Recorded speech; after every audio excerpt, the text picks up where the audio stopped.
With the Butt Kicker Gamer 2, what you see and what you hear is what you feel. Butt Kicker. The future is feeling. Hey there, I'm Nicholas Dubois, co-founder of Advanced Sim Racing. We are a Canadian company. So what we did here today is for a real petrol head. He's really passionate about cars, as you can see behind me. We did a turnkey solution for him based on his needs. We try to gather as much information as we can on our client. And like we did today, we install a D-box system. We install ultra-wide cube control steering wheel. We try to provide the best quality for your budget. So let's say if you want a budget of 10 grand, we're gonna give you something that's the best for 10 grand. If you want 20 grand, then we always try to stay within your boundaries. We do try to make it as easy as possible. So the client, once we install everything, it's pretty much gonna be a turnkey. So he's gonna press start on his computer, and right after, we'll try to explain everything, how it goes, how it works, and then he's ready to go. Our aluminum is from USA, treated in Canada, cut in Canada. So we do sand all our aluminum piece just to make sure the powder coat sticks to it. And that's one of the reasons why we use powder coat, is to make sure you have the best aluminum finish in the industry. And our quality is beyond what you can get with any other competitors right now. We are really, really passionate about all the gear, all the cockpits, all the sim hardware, and that's why we want to create something that's really going to reflect our passion into our product. Come visit us at advancedsimracing.com. You can always reach us if you have any questions. You can call us, you can text us, you can go on Facebook, like our page, ask us questions over there, and we'll make sure to answer every questions there is. We are very passionate about what we do, and we try to make it as easier for you to go into the sim racing world, because there's a lot of gear, there's a lot of options, but let us guide you through your process, and let's hope you'll be an Advanced Sim Racing customer.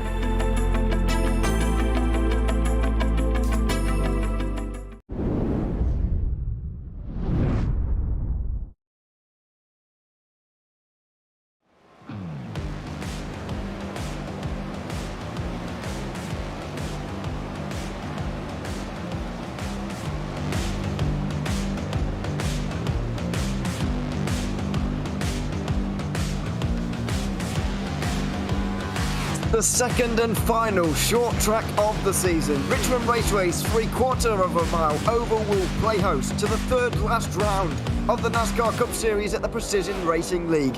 There's not much time left to take the season 3 title, where only 2 points separate the leaders, and there isn't much time to get into the playoffs either, where 10 drivers are fighting over the remaining 6 spots. Hello everybody, welcome to Virginia and Richmond Raceway. My name is Kieran O'Leary. I'm alongside Taylor Burris here for the race this evening. 200 laps at this short track, 3/4 of a mile at Taylor, with all the challenges that it throws up.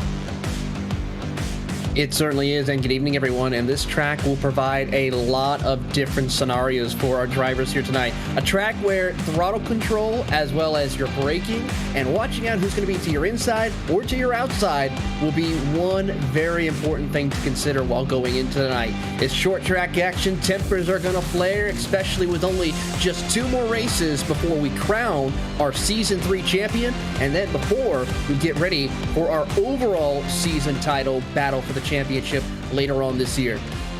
Absolutely, it's really hotting up now in both of those championships, so very interesting to see what's going to happen. Let's look at where we've been though already in this schedule.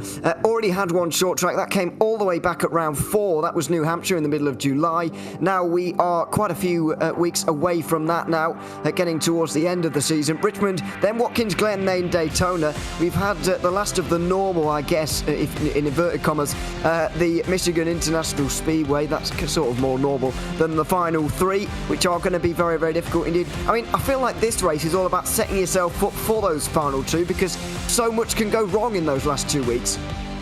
And not only that, Ewan, but also so much could go right for 1 or 2 drivers, because they're basically racetracks where anybody could come out on top. Watkins Glen, yes, we have, of course, the private label drivers such as Abner Acosta, who's a strong, dominant force in road course racing, along with Josh Conker. But Daytona, that's a door open for anybody to go out and take a win to move on into the playoffs later on this year for Season 4. So keep an eye and see how that will come to fruition as we also crown our Season 3 champion at Daytona end of the month. And who's it going to be? Well, it's becoming a bit of a two-horse race, to be quite honest with you. 2 points separate Trent Dinkel and Abner Acosta. Bizarrely, despite the fact that Acosta missed out by 11 thousandths of a second at the end of the Michigan race 1 week ago, he still gained 2 points on Trent Dinkel because of the bonuses, and so that gap is now only 2 points. 32 back to Joshua Daniels. It doesn't seem like a lot, but in reality, it really is, and Joshua Daniels is going to struggle to get there, although he has confirmed himself as qualified for the playoffs, despite the fact he hasn't won a race yet this season, which automatically qualifies you, of course.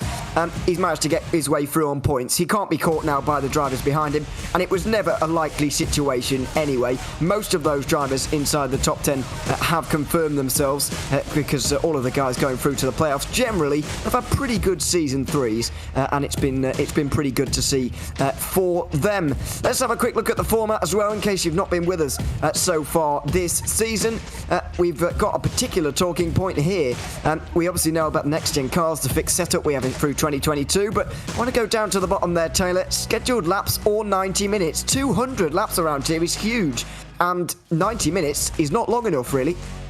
Yeah, 200 laps is basically half of the actual Cup race that happened earlier on today, and I gotta say, they did not get that done in 90 minutes, so we'll have to see if the 90 minutes will be their best friend, or if that will come into strategy for some of our competitors here tonight, so we'll have to find out when we get ready for the action course. The only difference is between what happened in real-life racing compared to what's happening here is there is no stage breaks. There's just basically if the official iRacing yellow flag is thrown out during any incident that happened on the circuit. Absolutely. Let's just revert back to the team standings as well, because I forgot to go through them. Hugo telling me off. Private Label Team Hype are on top in this one. Love Racing have kind of kept them at that distance for the last few races. They've kind of stopped the bleeding, if you like. They were losing points hand over fist early on, but especially through the first 4 weeks or so. But since then, they've kind of stopped at losing points at quite such a rate.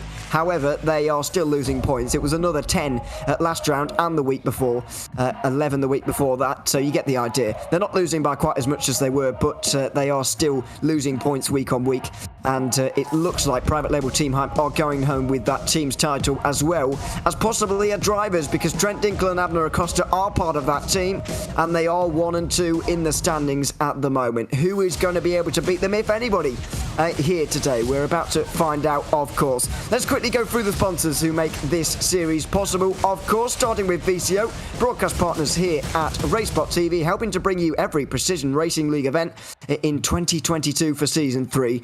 Advanced Sim Racing also bringing you this race tonight. Owned and operated by passionate sim racers, Advanced Sim Racing designs and builds the sturdiest and most durable aluminum profile racing simulation cockpits available in the market today. All PRL members also get a 5% discount on ASR products using the Precision 5 coupon code.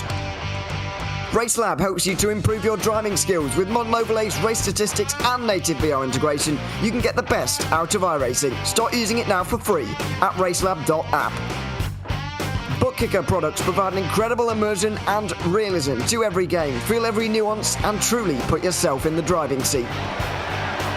And Ninja Trader, ready to compete against the financial markets. Supporting over 60,000 users across the globe, Ninja Trader provides award-winning trading software and brokerage services. Ninja Trader is always free to use for advanced charting, backtesting, and trade simulation. Visit ninjatrader.com to get started with a risk-free trading simulator and start tracking your performance. Big thank you to all of those guys who make a broadcast like these possible. We're stepping into qualifying right now. Not much longer to go, actually. It was Pat Harvey in qualifying, and at the moment he's having a good run once again. But it's no surprise to see Abner Acosta and Trent Dinkel hogging the front 2 rows again.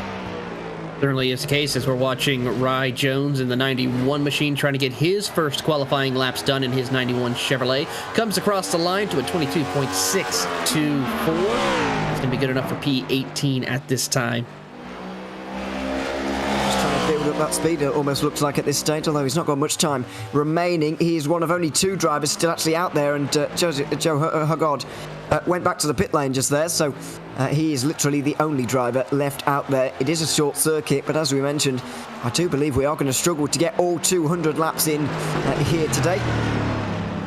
So we'll see about that and whether we do get to that. However, it is going to be a talking point throughout the day, as is the battle between Abner Acosta and Trent Dinkle. Dinkle even recovering from bringing out a caution on the back straight at Michigan in a 3-wide battle involving Joshua Daniels, but still came home to win that race by 11 thousandths of a second. The closest finish of this season so far.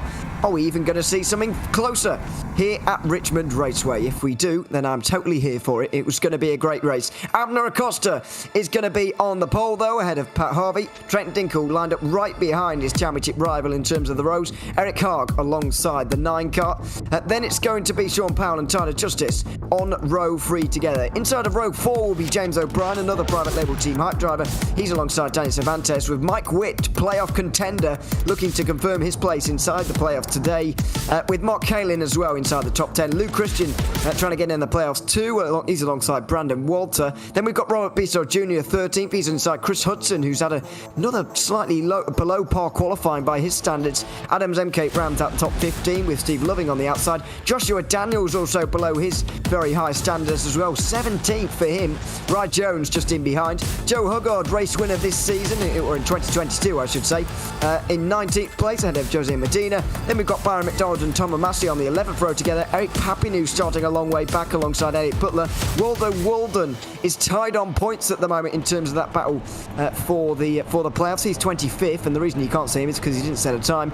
Skip Gandy, Charles Sumner, Clayton Ham and João Guerra also did not set a time. There's a lot of drivers who didn't set a time there in that qualifying session, but it might not be the worst thing in the world. This circuit does let me put it this way: if there's an incident in front of you, there's not really any way you can go to avoid getting into it yourself. No, there certainly is not, and we're going to keep an eye on seeing how this is. Have a look at the track temperatures, 115 degrees. It is definitely a hot track condition. 79, though, is the air temperature, so going to be a little bit too okay for some of these competitors as they get ready to go for racing action for 200 laps around this 3/4 of the mile circuit. Well, our timing software, which of course you can access yourself at home on RaceSpot.tv/timing too, is predicting a 1 hour 15 race. Now, I don't know if that's taking into effect the tyre fall off here, but I feel like it is not, because we are slightly concerned about the likelihood that we will actually reach lap 200 here in this race. But tyres are certainly going to be a discussion again. About last week at Michigan, we obviously saw the real fruits of only being able to change 4 times in terms of the tyres here. If there are a lot of cautions, it's going to be a problem, but also if it stays green, it's going to be a problem today, because we have seen in the past some different tyre strategies from different drivers through the stages you were referring to earlier in real life racing. Obviously we don't have that here, but we do have a 200 lap race, and it may work in a similar way with regards to different people going on different amounts of time on different sets of tyres.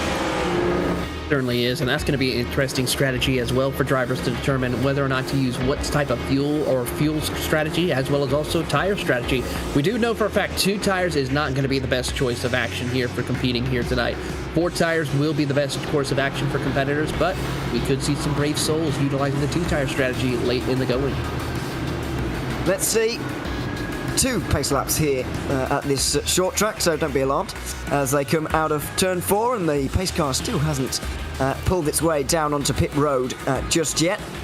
But 2 pace laps for Abner Acosta just to size himself up here and look to try and get a good start off here. That's exactly what he needs. And Trent Dinkle will need one as well. He'll look to stay as close to the back of the 5 car as possible. And his only ambition, I suppose, for lap 1 is to get in front of Pat Harvey and stay glued to the rear bumper of your championship rival. Certainly is, so we'll see what the 2 private label drivers can do, but also keep an eye on Pat Harvey. He definitely had one of the faster cars during practice and warm-up, so he definitely might have something for the 2 private label drivers here tonight.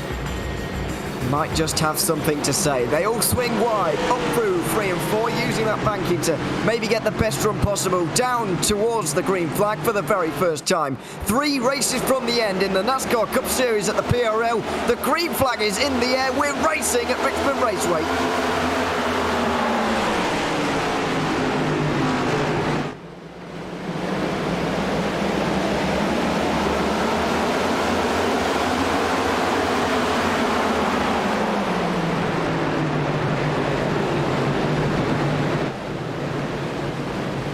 completion of lap 1, and we already have a pit caller. It's the 3-car of Robert Bisson Jr., but further up the field, it's a good start for Acosta and Trent Dinkle and Sean Powell. They all overhaul Pat Harvey for second. Yeah, that outside lane is not the place you want to be here in these stages of the race. It is very difficult. It's kind of almost like you get that train effect where you can't really make passes on the outside lane. The inside lane is going to be your best friend as we ride on board with the 62 of the Whataback Racing Mark Kalin and his Ford as they work their way down into turn 1. He'll get right on the back bumper of Eric Hagg, who did not have the best start of the race. Started in 4th position. He's now just sitting outside of the top 8 right now, currently in that 8th spot as he might get passed for 9th. I mean, it also goes back to your point here that being on the outside is not the place to be because, as you say, Eric Hagg 4th place, but he's dropped 4 places and he started on the outside. So there's evidence if ever you needed it. Although as things just...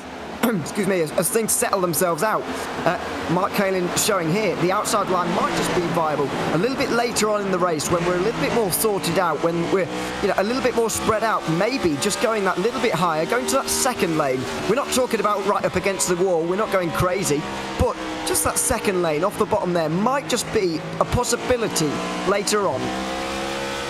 Ooh, a little bit squirrely coming off of turn 2. Turn 2 here at Richmond is probably one of the most difficult as we have a caution. Waldo Walden goes around. Waldo Walden, he has not been having a good season 3 of 2022, and he's been dragging himself into a fight to remain in the playoff places. He's currently 16th, tied on points with Eric Papineau. They're both clinging on by only 27 points. This is not the start of the day he needed, and I guess the most worrying thing is that happened entirely on his own, or at least the first part of that spin. It did, obviously, he got help to go around completely, but that car was exceptionally loose. Yep, Gandy involved in that one, and I believe the 05 of Tom and Macy involved, and then it was also the Mountain Dew machine I saw. That was also Robert Bisson Jr. involved in that incident. Now let's see, there may be some pit callers further down and even further inside the top 10. Danny Cervantes, oh no, he triggered the pit lane, but he didn't actually come in, he was just faking it. Steve Loving might have come in though. Or was he faking it too? Looks like he was. They're getting quite close to the pit line. We have seen though a couple of callers. Byron McDonald definitely did come in. There he is in the 8. Also Tom Amasi and Waldo Walden, as you'd expect. But interestingly, Robert Bisson Jr. and João Guerra have been in. Robert Bisson Jr. for 50 seconds in the box. João Guerra still there, and he's already a lap down. I don't know if there was an incident maybe that we didn't see, because that's the only reasonable explanation really for them to be in the pit lane for so long. Currently 5 laps down and continuing to log laps around here as they continue to do so. And of course for Byron McDonald, he was the one who ended up putting around Waldo Walden in the 84 machine. So that's the reason why he's coming down to fix it. And he's now finally going to get released as they tried to beat the race leaders to be afforded of not putting a lap down at this time. It's not a very long circuit, as we've already mentioned, and it's quite hard to stay on the lead lap when you're doing the old repair business, but they seem to have managed it. Tom Amasi certainly did. He didn't need much repair. Waldo Walden and Byron McDonald needed a bit more, but they were able to get out in time. Nearly 30 seconds in the box for them. But João Guerra, I'm afraid, it's over 2 minutes, and as you say, now 6 laps down, about to be 7 when we go over the line once again. It was a nice start, though, for Acosta and Dinkle, and not a nice start for Pat Harvey. As you mentioned, that outside line going nowhere. I just wonder whether there's going to be a bit of coordination here, because obviously these two at the front, 1 and 2, they're teammates, so are they going to kind of bring that to the fore, or are they going to put that aside to fight for this championship? And is Abner Acosta going to afford Trent Dinkle a little bit of space here to maybe get down to the bottom immediately? That is the one thing we will find out. I think for right now, since it's early in the stages, they won't really push each other too hard. Now, when we get closer to the either end of time or end of laps here, that's where we might see a little bit of the aggression come into play. I mean, we have seen these two get together at Atlanta, coming to the line and having a very exciting battle there. And of course, it costs them the chance of victory, but still they will fight each other in order to come out on top with a victory. They certainly will. There's no doubt about that. They can't be faulted for not fighting each other. There's no doubt. So we make our way through 3 and 4 again. Byron McDonald came in for a second time there. Just wonder whether there's some damage lingering a bit longer than maybe he would have liked. because he's trying to get those repairs done without falling off of the lead lap. But of course, there's no real disadvantage because after all, he's not really losing anything because he's the last car on the lead lap anyway. Another 10-second pit stop just to finish up the last little bit of repair. And he is on his way, so he'll restart from 27th position here in this race. Still 27 cars, incidentally, on the lead lap, as I mentioned, so plenty to be racing with here for the remaining 190 laps at this 3/4 mile circuit. Abner Acosta and Trent Dinkle, the two great rivals on the front row for the first restart of the night. The two of them have been dominant this season in terms of wins. It's been 8 for Acosta, 6 for Dinkle. Dinkle winning last time out. The two only separated by 2 points. And they're now taking the restart together. Green flag back in the air at Richmond. Not a good start on that outside lane other than Trent Dinkle as they get a lot of wheel spin up on the top side. How about James O'Brien? He's going to try to go the long way around towards out of 2. A couple of cars get a little bit loose as they're gathered back up now as we see Sean Powell still holds on in 3rd in the 45. Then you have, of course, James O'Brien rounding out your top 4 and Danny Cervantes in 5th. Pat Harvey again on the outside and again getting shuffled back another 2 places. James O'Brien making it 3 private level team hype cars in the top 4. We've also got Danny Cervantes making it inside the 5 for the first time tonight as well. As we go down the back straight again into 3 and 4s, it's side by side between it is Eric Haag and Mark Kalin.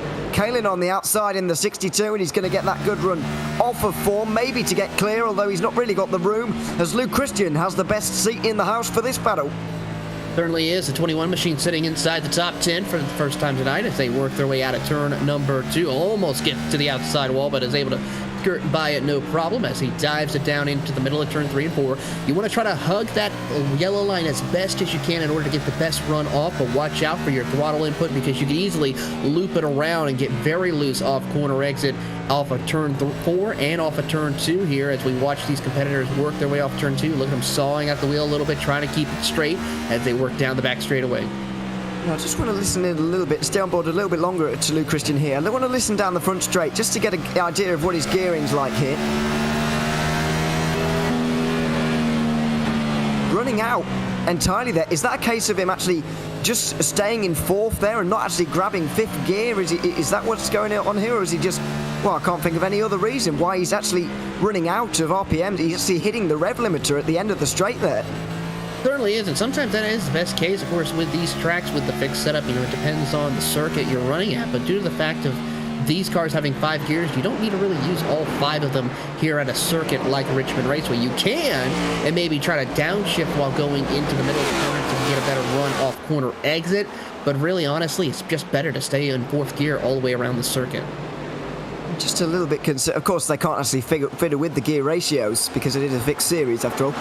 But yeah, surprising to see Luke Christian very happy there to just run out of breath with the engine down the front straight there. Let's go aboard with Mark Kalin and we'll try and get a bit of an idea as to what everyone else is doing as well as he fights the Luke's race car off of turn 2. It sounded like he was gear shifting there, but let's have a listen anyway.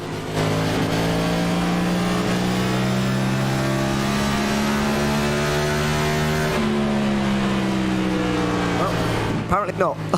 Apparently not into the front straight. Anyway, maybe on the back. Maybe I was seeing things. But either way, it's an interesting call anyway.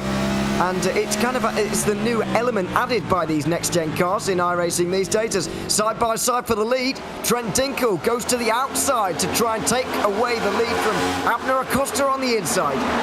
Let's see what he can do. Can the outside work this time around for him? It's starting to a little bit come into fruition, but not quite yet. Costa gets a little bit loose. This could open the door for Trent Dinkle to take away the race lead, but as they dive into turn 3 and 4, the inside lane does have the best advantage right at this time. Sean Powell and James O'Brien watch on as they work down across the front straightaway, heading back into turns 1 and 2. And is Acosta just going to give way and let him take the lead? No, he's still going to fight his teammate on the outside.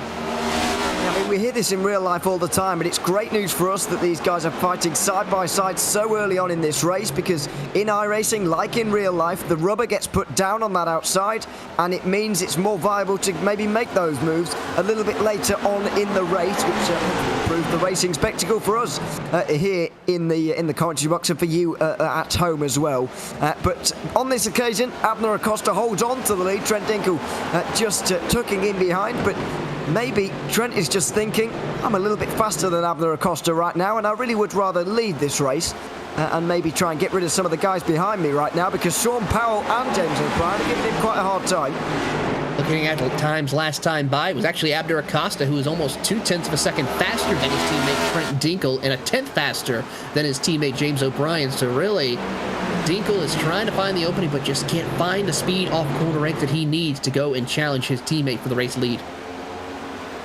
That opening just gone for the moment, and a couple of car limps as well. Opening up, of course, Sean Powell, a phase 2 chassis work driver in this private label Team Hype little quartet at the front of the field at the moment.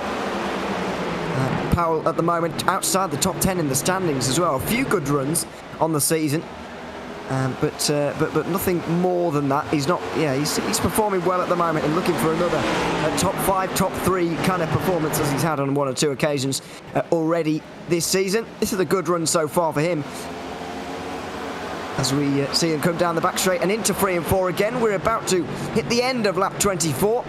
And these guys will really be starting to feel the effects just a little bit of the tyres. We're nearly into the mid-23s. We're nearly a second slower than what we started this race with. We certainly are. Tires are starting to now go through this first run here, and of course the tires are going to get a little bit more wore down. Cars are going to get a little bit more lighter in the back end, where drivers are going to have to hold on as we watch Chris Hudson. It's on at the wheel a little bit, trying to make sure he can hold on through the middle of the corners. Watch him as he dives it into the middle of turn 3. See him just trying to get it straightened out as it comes off corner exit. But so far, as he's sawing it down the straightaway, you got to be careful with that too. Got a pretty smooth wheel for the most part as they work their way back into 1. He is shifting between 4th and 5th, I can just hear there. But up front, this is where all the action is. And it's the guys fighting for the playoffs. Mark Kalin, Lou Christian, Mike Witt, they're all here at the moment. Kalin is heading this group, 9th place this fight is all for. We've also got Steve Loving, Eric Papineau as well.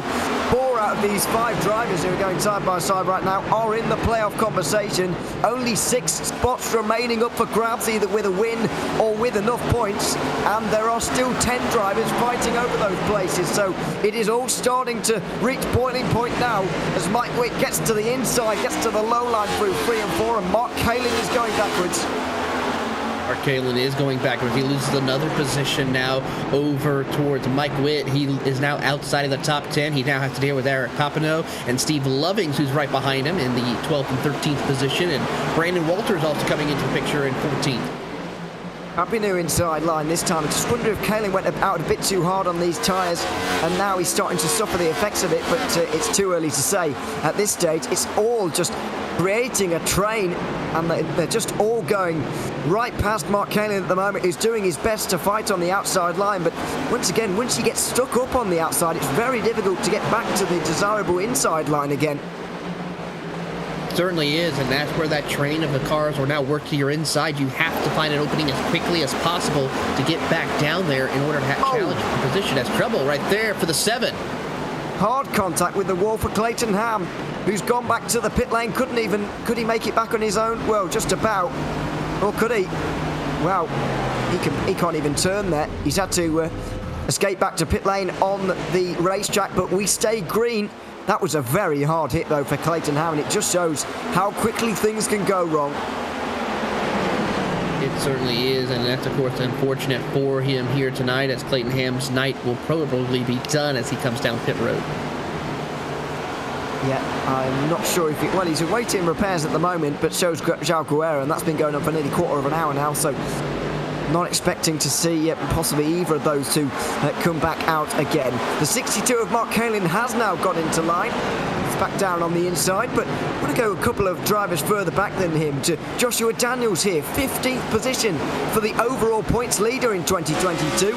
Over the course of the 27 races we've had so far in the NASCAR Cup Series at the Precision Racing League, he has scored the most points by a mile, even though he hasn't won any races yet this season. I'll say by a mile. It's by 26 and 23 points to you-know-who, 1 and 2 in this race right now. Just can't quite put my finger on, though, at the moment. What is happening to Joshua Daniels? He's about to make a move for 40, but this is not where you expect to see him. No, this is not where you expect to see him right at this time, but he has got to find a way to work his way up to the field as Joshua Daniels now moves up to 14th position in that 77 machine. You're on board with the 43 of Chris Hudson as he works his way down the front straightaway back into turn 1. He's another driver who's always had some strong runs this season. He's outside the top 10 for a while as we have trouble off turn 2. One car around, Eric Hagg in the 89 around. Eric Hagg's gone around, and it looks like because he's below the yellow line, we've all gotten away with that, so has he, but I'm afraid he's had to go back to pit lane, and that might be the end of the day for him. Let's see what happened.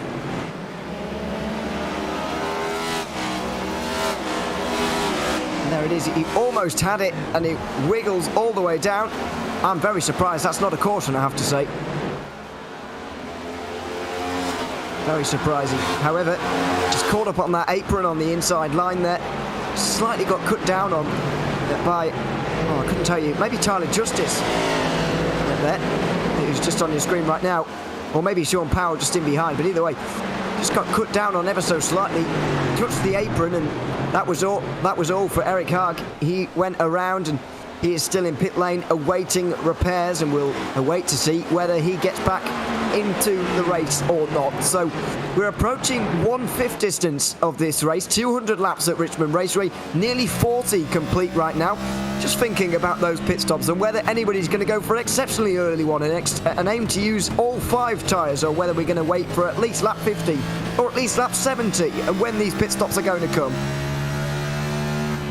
That is going to be the question here. Of course, these drivers can stretch it out to about anywhere between 50 to 60 laps, but the tires are going to be another problem for drivers as they work their way through. Tyler Justice had a big moment off of turn 2, was able to gather it back up and work his way through. He's sitting in that 4th position as his teammate Sean Powell has fallen off pace. He really has, and I wonder if that really is down to the tyres at the moment, because he was running nicely inside the top 3 before, but now he's falling backwards. Also look towards Abner Acosta as well. We know how renowned he is for being the tyre whisperer in the Precision Racing League. And once again, he is looking very good at the end of a run. Eric Papineau here looking exceptionally strong as well as we get towards the end. Those who are really good on their tyres are starting to really make a name for themselves now. They certainly are. They have been some of the interesting and exciting drivers this season so far. Eric Papineau and Danny Cervantes, who are now running in 9th and 10th. What about Mike Witt inside the top 10 in 8th position? And Luke Christians has moved up to P7, getting around Sean Powell. Yeah, Powell's going backwards fast, and so Pat Harvey. Excuse me, that's not Pat Harvey. That's the 99 of Brandon Walter. Loads of guys getting really loose at the moment. It's kicking up smoke everywhere as things stand. Walter just tucked up on the outside right now, as generally the line is just going higher and higher through 1 and 2 and 3 and 4. Steve Loving not really going much faster on the outside. They're all getting stacked up, and on the inside they are getting the red carpet rolled out for them a little bit. Joshua Daniels now knocking on the door of a top 10, and maybe this is why he was hanging so far back earlier on. Certainly is, and we'll have to see if that's the reason why, because trouble, Trent Dinkle in the wall. Trent Dinkle. Wow, he's not gone around, he's still going, but this is big news for the championship leader, who only has 2 points over his great rival Abner Acosta. It looks like Trent Dinkle is destined for the pit lane. Some severe damage to the passenger side of his car. He's going to definitely have to be careful when he's trying to continue to gather back up, build that momentum back up, but he's under immense pressure from the 21 of Luke Christians. Is he going to be able to get on pit lane if he wants to? He's not for now, but I'm not entirely sure he wanted to either. Luke Christian about to get inside the top 5 as well, which is great news for Christian. He's 27 points off making it into the playoffs as things stand, and he's making big inroads here today.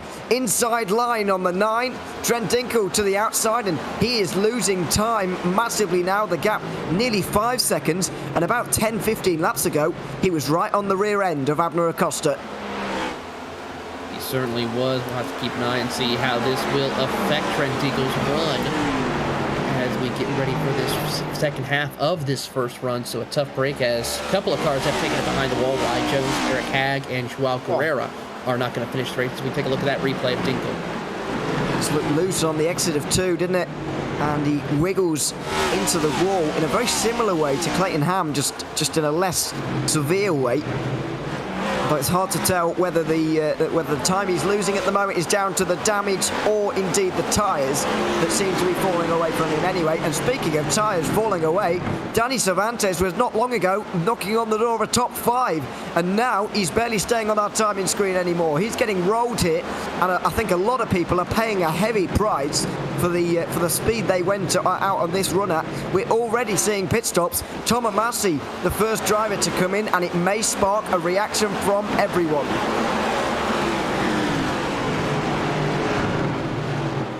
These times are getting slower and slower. We're nearly 2 seconds slower now than where we were 47 laps ago starting this race. Look at this for Cervantes. And Steve Loving's not having a great time on tyres either here. You can see him really under pressure by some of the drivers behind, like Skip Gandy and Barry McDonald, let's not forget. Hogarth and Walden as well there. Let's not forget that Walden and McDonald both came into the pit lane under the first and so far only caution of the day. And so they might just have a slight edge at this stage, even though there weren't many laps on the tyres at the time. It's not going to stop Barry McDonald from diving to the inside. Excuse me, that's Skip Gandy going down the inside there of Steve Loving. And now it really is chaos down in the midfield. Certainly is chaos down midfield as we have a couple of cars coming. Trent Dinkle as a gaggle of cars almost making contact off turn 2. My goodness, everybody queuing up here. Danny Cervantes stuck on the outside, and Barry McDonald goes to his inside now, but nobody can hold the yellow line anymore. The tyres are falling away drastically now as we hit lap 50. When are we going to see these first pit stops? Because at the moment, everybody seems to be struggling. Surely it's going to be very, very busy down on pit road very soon. Trent Dinkle going to be the first one to come down pit road, it looks like, because of his damage he's perceived, as well as also just how much he's worn out those tires. He'll come down pit road, and we'll have to wait and see who else will join him in the coming laps. But we crossed the quarter distance of tonight's race. We'll see how this run will go. We're seeing drivers coming down between now and about lap 70 as we take a look at the replay of Dinkle making his way down pit road. Had to save it, and that's why he missed the last time. He was supposed to come down a lap earlier, but unfortunately missed it off in turn 4. And it's not easy to, it's not one of the, I wouldn't put it up there as one of the hardest in the world to get onto pit road here. However, it's not easy, as Trent Dinkle has just demonstrated unintentionally. So he comes in, also alongside Skip Gandy, who's made his way down, but surprisingly, there's no reaction from the leaders. I'm very surprised, because surely the undercut here is going to be absolutely monumental.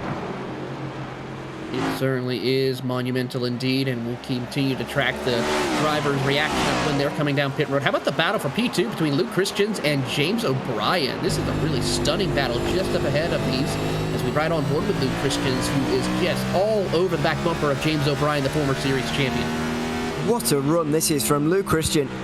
He's not finished inside the top 3 all year long. The best place he's had is 4th in the middle of season 2. But now he's just getting better as this run goes on. Pat Harvey's not having a bad time of things either, and Tyler Justice has paced this one really quite well as well, because he has not really had any slow or fast points of this run. He's just been going at a nice pace throughout the entirety. Oh, as Luke Christian makes a big dive to the inside of 1, and this is surely going to be second place now for the 21. Out exit of the corner onto the back straight, and James O'Brien has to surrender to that one. Luke Christian is having the run of his year. This brings in Pat Harvey and Tyler Justice battle for second place, because Abner Acosta has checked out to a 5.8 second lead over the entire field, and we're already working through lap traffic, about to put the 20 machine of Skip Gandy a lap down. Well, Skip Gandy's unlapping himself there because he's on new tyres, of course. Now, I just wonder here whether these guys are going to stretch it to lap 66, 67, where the 1/3 distance is in this race, and the likes of Trent Dinkle, Skip Gandy, Joe Huggard, Tom Amasi, etc. I just wonder whether they're splitting this race into quarters rather than the rest of the field going for thirds. And personally, I really hope that is the case, because we might get to see 2 different strategies by the 2 top drivers in this race play themselves out on the road. This is going to get exciting to watch here as we watch Tom Amasi in the 05. He's currently sitting in the 24th position. He's 2 laps down right now, but he's got some fresh tires, and he is definitely coming out of the direction. Let's see what he can do securing this fresh tires before everyone else comes down pit road. And you can just see the pace difference as this is really loose and all kinds of things going on here between Pat Harvey and James O'Brien. But Pat Harvey's through, James O'Brien just losing a place. Yeah, with these three battling, they've lost about 1.5 seconds on Luke Christians, who's up the road ahead of him as they work their way through the middle of turns 1 and 2. But James O'Brien really struggling for grip right now, and it seems like there's certain drivers who go through a phase here where they lose their grip at all times, but the one driver who stayed consistent is Abner Acosta. Pat Harvey, also another one who stayed consistently inside the top 7 since he's had his issues. Absolutely, James O'Brien is starting to really struggle now. You can see those who were up towards the front earlier, by the way, the likes of Danny Cervantes. See how far down he is now. You can really start to realise just how important it is that you save tyres nicely at this circuit, at this race. Skip Gandy now really having trouble getting through on Waldo Walden and Sean Powell, who's up against the wall. Oh, nearly into it. You don't want to be up there. We spoke about the high line, maybe coming into it, but certainly not that high. He was running inside the top 5 earlier as well, and he's paying a heavy price for it now. Well, this wasn't a fixed setup race. If it was open setup, that could come into play because we did see drivers like Chris Buescher, who watched if you guys watched the NASCAR race, run up towards that high of a line and really made it work for a little bit of time. As the caution is out, we have a car around. There it is. Papineau. It's Eric Papineau who was doing so well through the middle of that run there. Oh dear. And into the wall there for, I think, Kalin, who was trying to just block up. Oh, and a spin for the 25 as well. Almost in sympathy. That's Danny Cervantes, who was on ice anyway, I think. Either way, this is what happened to Eric Papineau through 3 and 4. Trying to get down pit lane, I think. I think so. And another driver who dealt with pit lane and almost makes contact with Adam Zemke. As we see him try to rejoin the circuit. A couple of cars have to check up big time right there. And it's like the 25 of Danny Cervantes just loops it around, trying to go below the yellow line. And good idea to do that. I mean, here's the problem with Trent Dinkel's strategy and all of the guys who came with him. He's now trapped 1 lap down. So, and Tom Amassi's trapped 2 laps down. So now they've got a very long race ahead of them. Now the leaders will come in, but it's just not great news for those guys. There's only 19 cars on the lead lap at the moment. We do have 4 probable retirements as well, by the way. 25 cars still remaining in this race. 20 of them, still on the lead lap. But Trent Dinkel is trapped 1 lap down as we get the guys onto pit road now. Certainly is the case. And now the question is for drivers like Trent Dinkel, do you go ahead and take the wave around? Or do you have the lucky dog and come down pit road, or do you have to stay out because you now used up a set of tires and it's too early to come down pit road again? So, tough break for Trent Dinkel. Very tough break for Trent Dinkel and Hogard, Gandy, especially Amassi as well, as the race of pit road begins and ends with Abner Acosta winning. Jose Medina's gotten to the front here with the lucky dog, but he's got very old tyres on. Luke Christian third. That's going to be O'Brien, Harvey, Justice, Witt, Hudson, Daniels, Butler, your top 10. With Adam Zenker just going to get into it now with Jose Medina making that pit stop. But you're absolutely right. I think Trent Dinkel's taking the wave around here. So's Joe Hugard and Skip Gandy.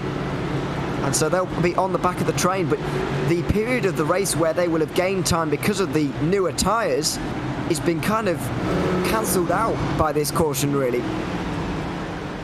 Certainly has, as we watch some of the lap cars such as Jose Medina get up on 4 tires and goes back out onto the track. 3 of Robert Bissaw Jr. also will go down pit road as the field is trying to get themselves situated here.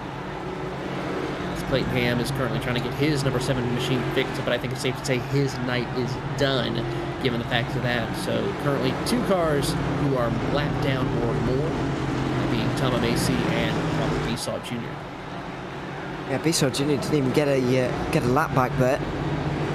I think he must have been trapped actually behind the other guys who were getting a wave around, so he decided to come in as well because it was the best solution. But either way, Abner Acosta is leading the field around, and he'll be pretty pleased with how this race has gone so far. Just want to kind of think a little bit more about the likes of Dinkel and Hogard and Gandy here. What is their strategy from this point on? Does it change from this point on? Because they're going to get absolutely rolled on this restart. There's no doubt about that. But do you continue on the strategy they were going to go for anyway? Or is this caution kind of the precursor for a bit of a change for those three now?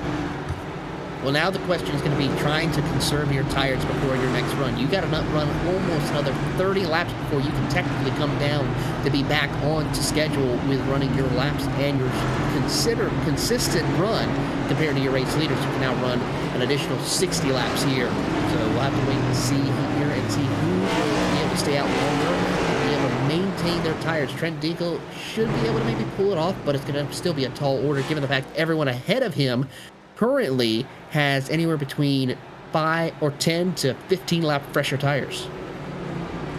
Of course, Abner Acosta was not leading the field just there, by the way. The rover round has just now happened, and they will get to the back of the train, and we'll get ready to go racing once again. Abner Acosta in control of his third start of the day. Second restart, and of course the green flag being waved for the first time, but with still over 130 laps to go, the green flag is in hand and waving again at Richmond Raceway. Great jump by Abner Acosta to move up to P1 as James O'Brien will move up to P2. Let's see if he can take better care of his tires as Tyler Justice moves up to P3. Luke Christian falls back to P4 with being stuck on the outside lane. Everyone now jockeys for position with fresh tires. Who's going to be able to conserve them as we get ready for a long run possibly? And it's going to be a big shock to everyone as well, because let's not forget the state of the tyres that most of the field were on when that caution came out. And they haven't really had that opportunity coming off pit road to really adapt to the new tyres. It's going to be a big shock in a weird way to everybody. It certainly is, and it's going to be a little bit of a challenge for some of these competitors because they've been running on old tires for quite a few laps for multiple run, and now it's going to be about what can they do during this set of runs with the fresh tires as we watch the battle between Adam Zemke and Brandon Walters. That's the battle for P10 as they work their way back into turns 1 and 2. You got the 45 of Sean Powell also in the mix in the 45. All happening in the midfield at the moment. The outside not the place to be when the field is so closely matched and so close together right now. Sean Powell trying to recover the glory days of this race earlier on. About 70 laps ago, he was fighting over a top 3. And now he's struggling to stay inside the top 10, or get back inside it, I should say. Fighting with Adam Zemke at the moment. Another one of those playoff bubble drivers, if you like. Steve Loving just in behind. It looks like Powell finally has that move, and Steve Loving is going to do the classic Richmond thing and try and take advantage of Zemke being on the outside line, but I don't think he's quite going to be able to, although he'll dive it into turn 1 again. We'll watch here as we come off turn number 2. Everyone keeping a nice smooth run, single file for most of the field, except towards the back half of the field. You'll see a couple of drivers jockeying for position between Zemke and Steve Lovings. And then throw in Eric Papados to the 37s, 57, 27, and 37, battling for position. Is really where the battles are happening. Further up towards the front, it's a lot more calm and a bit more orderly. And now, finally, they do get themselves into somewhat of a line. You can already see some guys searching for a little bit of a higher line.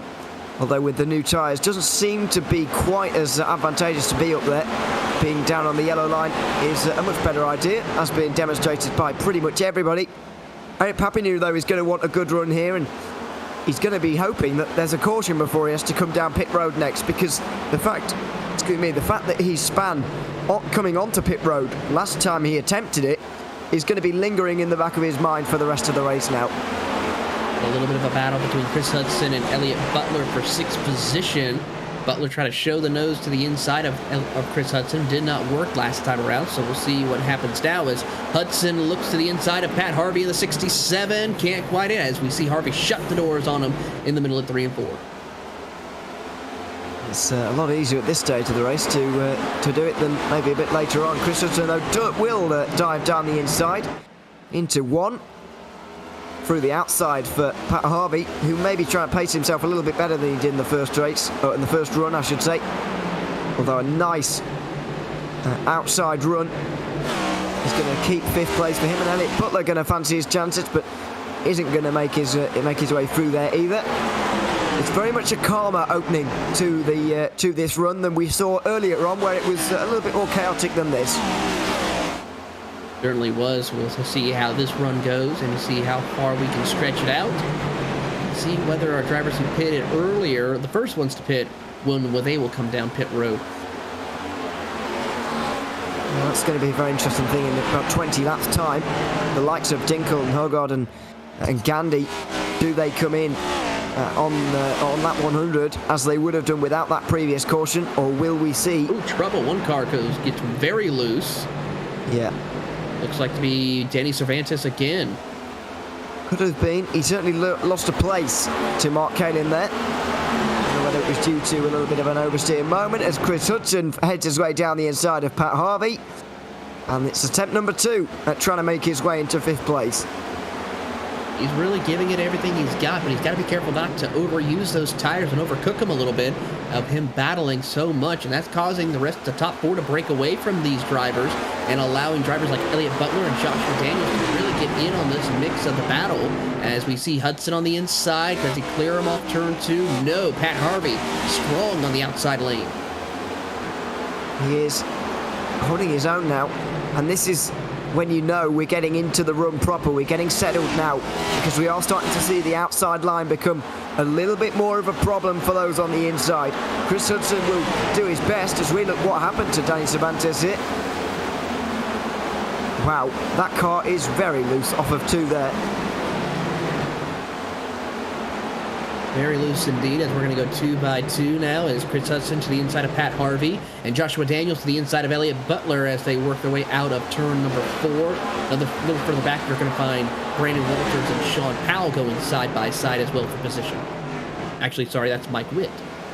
It is indeed. Right up on the outside. Witt needs a good performance here because the likes of Lou Christian are having a great race, and it's going to worry the likes of Walden and Papineau and Mike Witt, who's up on the outside now of Sean Powell. He just chops across his nose there and will not be letting Mike Witt through by any means on this lap at the moment. Still 117 to go at the line. We're cutting it fine now with the time limit. I believe we've still got just over 50 minutes to go, and about 45 minutes is the projected run time for the remainder of this race. So we are maybe 1 or 2 cautions away from having to run to time for, I believe, the first time this season. Although I couldn't be sure. I don't remember some of them. But either way, yeah, I believe it will be the first time this season as Sean Powell makes his way down the inside of Brandon Walter. So he's gone from defence to attack in only a couple of laps here.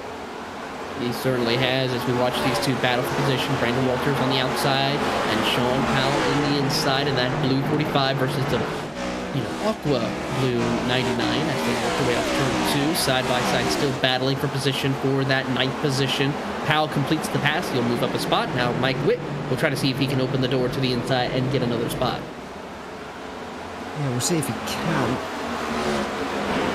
As I've said time and again in this run, midfield is where it's happening because these guys outside of the top 10 are not where they want to be.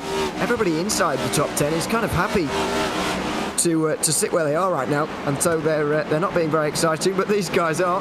There's no doubt about that, and Mike Witt, one of those, trying to go on the offensive right now, ahead of Brandon Walter, although it's so hard to really gauge where these guys actually are because you could look at this and wonder, well, Brandon Walter must be really struggling at the moment on this run, but then, as we saw last run, could just be pacing himself really well, and we might see him flying later on, like we saw with Lou Christian, but probably the best example from the first run.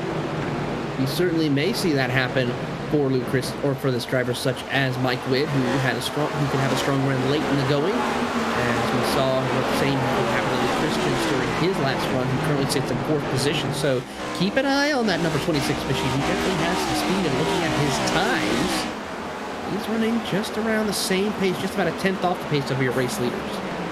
Oh, I heard contact there. I don't know if that was anything significant, but Steve Loving has made his way to the inside, I believe, there, and makes his way through, does he, on Byron McDonald? Well, there's still being argued about back here now. Excuse me, it's Steve Loving on the outside line with Byron McDonald nearly dooring him, actually, through 1 and 2 there, but the 2 of them escape without any contact, and Danny Cervantes looking to maybe just have a calmer first part of this run here compared to what he did in his in the very first run of this race.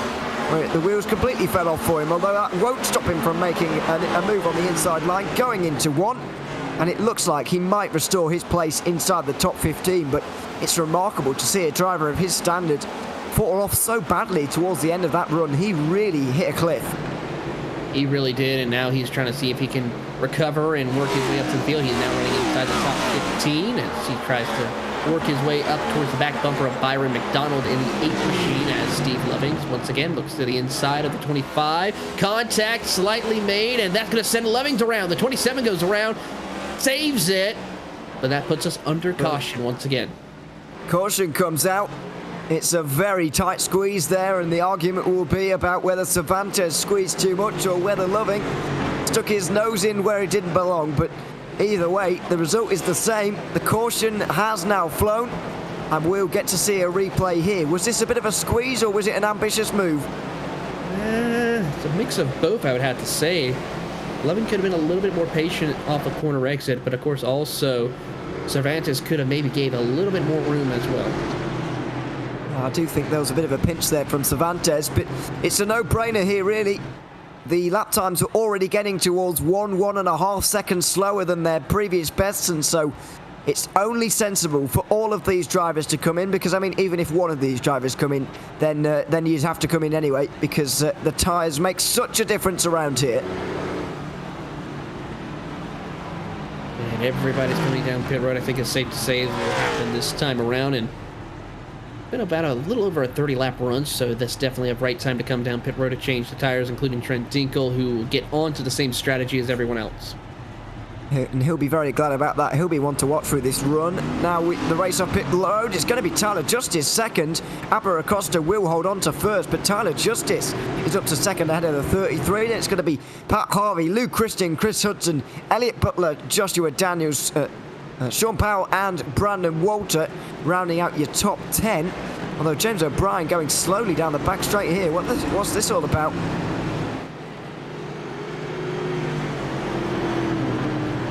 What is happening? He's just bizarrely slow for no apparent reason at all. Is he trying to find the end of the line all of a sudden, or? Because that's what it looks like he's doing. I don't know if he sped in his box, maybe, or sped in pit road, but he's going to the end of the line here. Yep, James O'Brien just giving way to let everyone by. So yeah, I think it's safe to say he did get caught by the police here and has to go to the tail end of the longest line. He will do. By the way, wave rounds for Tom Amasi and Robert Bisor Jr., who are now 1 and 2 laps down respectively. They've both subsequently come into the pit lane and will make stops. Or did they actually get waved around? I don't think they did, actually. They've decided to take the tyres instead, which is probably the sensible choice. They'll remain 2 and 3 laps down each, I believe, when the leaders come through. It's going to be 2 and 2 laps, actually. But either way, the two of them remaining laps down at the moment. So Abner Acosta remains in control of this race. That seems constant at this stage. We're approaching the halfway mark. Now the question lies with Trent Dinkel, and the championship really lies in his hands. Not only is he leading it right now, however, he needs a good run here to get near to Acosta, because it doesn't look like the 5 car is slipping up anytime soon. It's up to Dinkel to get back to the front now. Certainly is the case here, and we're going to see how well we see Abner Acosta now hold on to the race lead with some new competition up towards the front of the field. Tyler Justice, Pat Harvey now going to be starting behind him. And Trent Dinkel, of course, who's going to have to fight his way from 16th. He's going to be so interesting and exciting to watch over this stint. However, I do believe he's starting right on the outside there, alongside Mark Kalin. I think he is.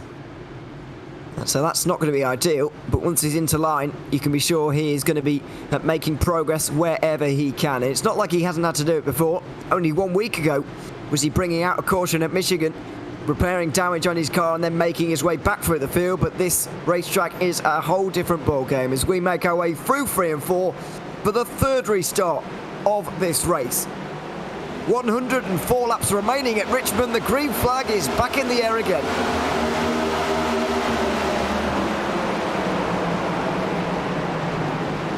Lou Christian gets a little bit loose off in the middle of the corner, but is able to gather it back up and gets a great run off to turn 2 and gets up to P3 around Pat Harvey on the outside. I think that's one of our first major passes. Oh, there goes Elliott Butler around.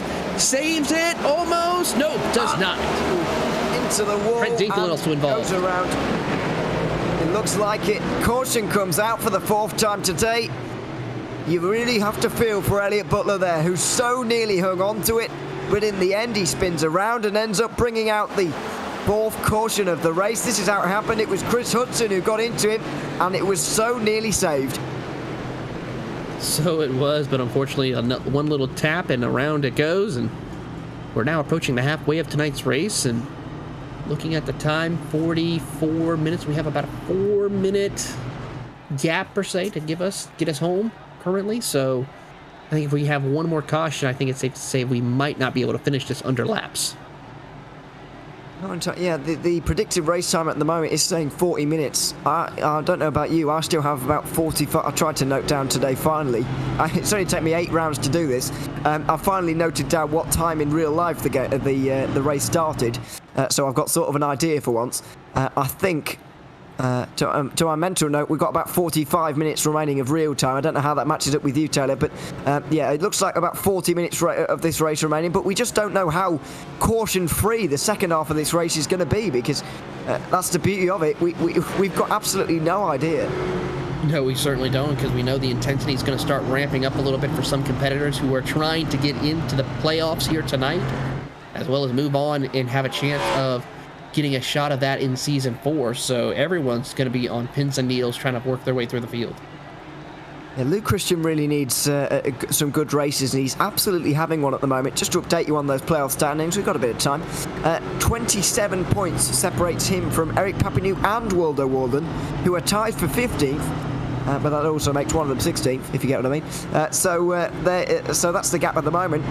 If the race were to end right now, Christian would gain 7 points on Papineau, and on Waldo Walden, he would gain 13 points and halve the deficit. So at the moment, this is exactly the race he needs. But as I mentioned in the intro, still 10 drivers have a chance of actually making it in here. We've got the likes of Luke Christian, Tom Amasi we've spoken about, Robert Bisor Jr. as well, Jose Medina, although he's out of the race today, and Mark Kalin can all make their way in. Mathematically, however, it's becoming a struggle logistically, especially for Medina and Kalin, and with Medina already way down the field and so on and so forth, it's looking very unlikely for them. The guys you really have to focus on are the likes of Luke Christian, Waldo Walden, Eric Papineau and Mike Witt. Those guys are all separated by 34 points at the moment, and only 3 of those 4 will be able to make it to the playoffs at the end of 2022. So those 4 are the ones to watch if you want to keep an eye on those playoff standings. But of course, the beauty of NASCAR racing, whether it be in iRacing or real life, is the fact that anybody can win a race, and if you do, you're straight through to the playoffs. It's one of the best rules. It works a little bit differently in the Precision Racing League, because you do have to compete it in 20 of the 30 races before the playoffs, so it is a little bit different. You can't just be an absolute nobody and win a race and get in. However, winning your in still stands, and it will do for one of those drivers. Maybe Luke Christian has got his eye on that today. We'll see if that is the case, because he is one of the strongest drivers this race so far, as we watch also throw in Tyler Justice in the mix as well. He's had a good run so far, so keep an eye on the 6 and the 21 as your ones to watch in the second half of this race is about to begin. Absolutely it is. Very much looking forward to it as well. Abner Acosta probably looking forward to a green flag run here, maybe getting a bit sick of doing all these restarts, but either way, he's executed each and every one of them perfectly so far, and there's yet to be a restart where he's not on the front, so it's all very familiar.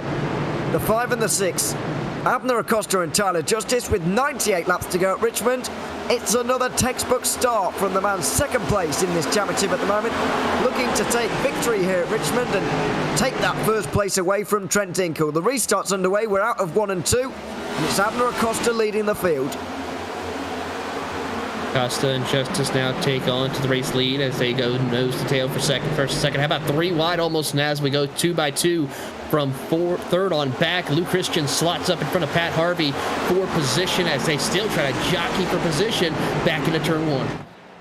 This is all on for third place at the moment. Christian versus Harvey, and all of a sudden the outside is becoming a lot faster on these restarts. Earlier on, Pat Harvey got shuffled back like you wouldn't believe on an outside restart, but now as this race goes on, it's becoming more feisty as a kiss of the wall as well for Brandon Walter on the outside line there. He's just in behind Joshua Daniels on that line. This is all getting very chaotic. Look at this, it's like they're on a pace lap at the moment, all 2 by 2.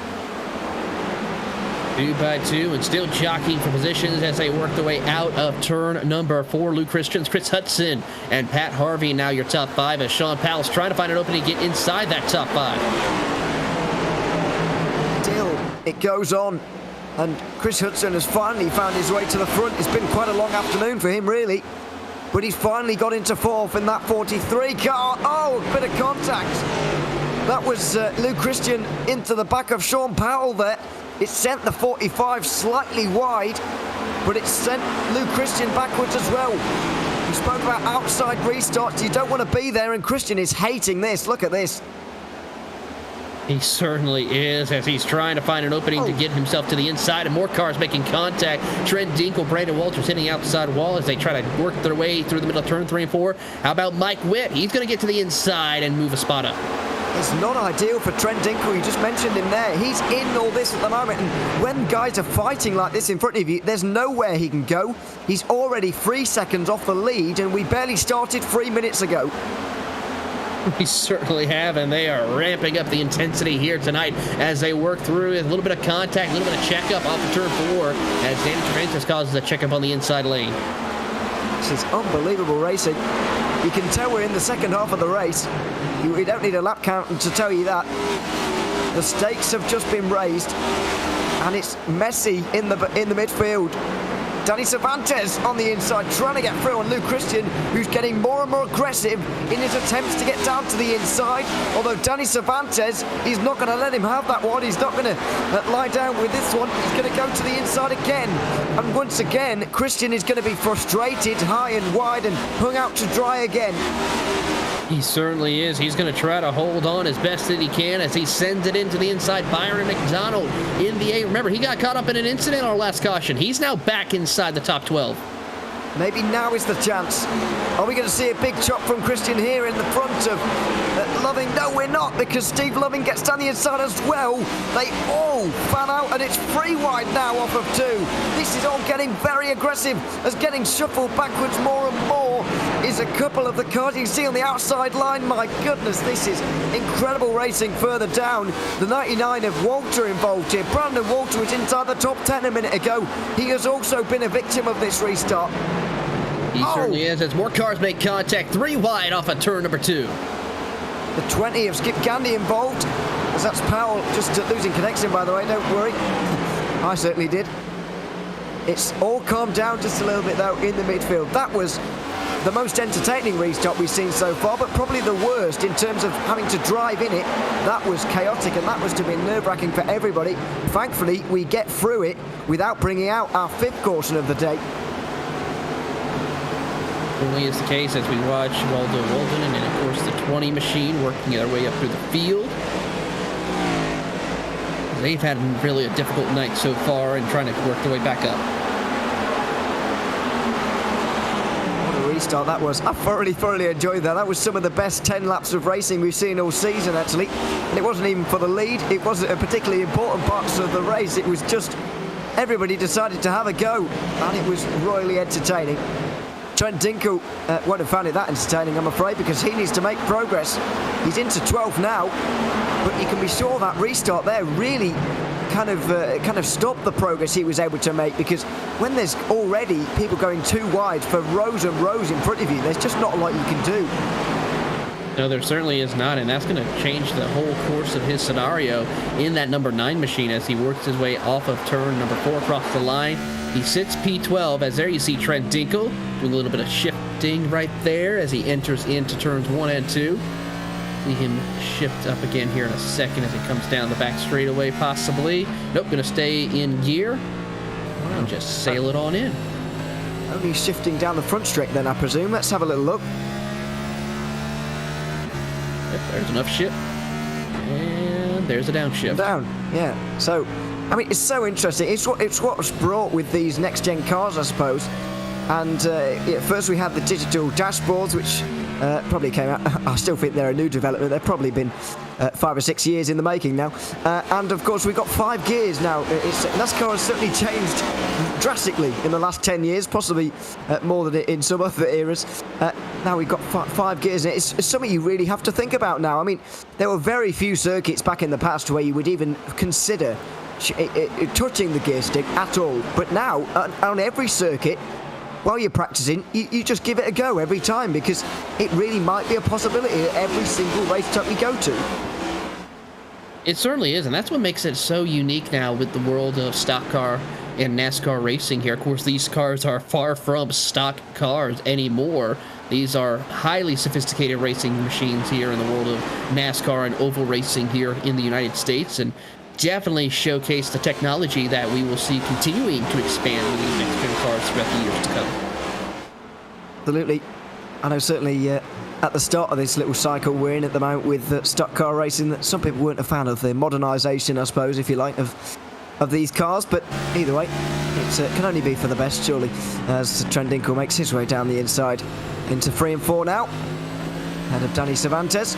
There is a worry here, of course, as well, that Dinkle, while making progress here, as we go over 80 laps to go, while he's making progress, he is also chewing through his tyres right now, and that's got to be in the back of his mind. It's got to be ever so slightly concerning for the championship leader. It certainly does, and that's got to be a little bit concerning of where he is running right now compared to his championship rival of Abner Acosta as well. This will be a big shakeup in the point standings if the race were to end right where it is now. Absolutely. We don't know about the bonuses yet, but let's just say it will be more than a 10-point advantage here for Acosta at the moment. It's a point of position, by the way, very much like NASCAR in real life. Although you don't get the 5 points between first and second, which I personally don't think is a bad idea at all. But either way, Trent Dinkle trying to gain another one of those points right now, making his way up the inside of Mark Kalin.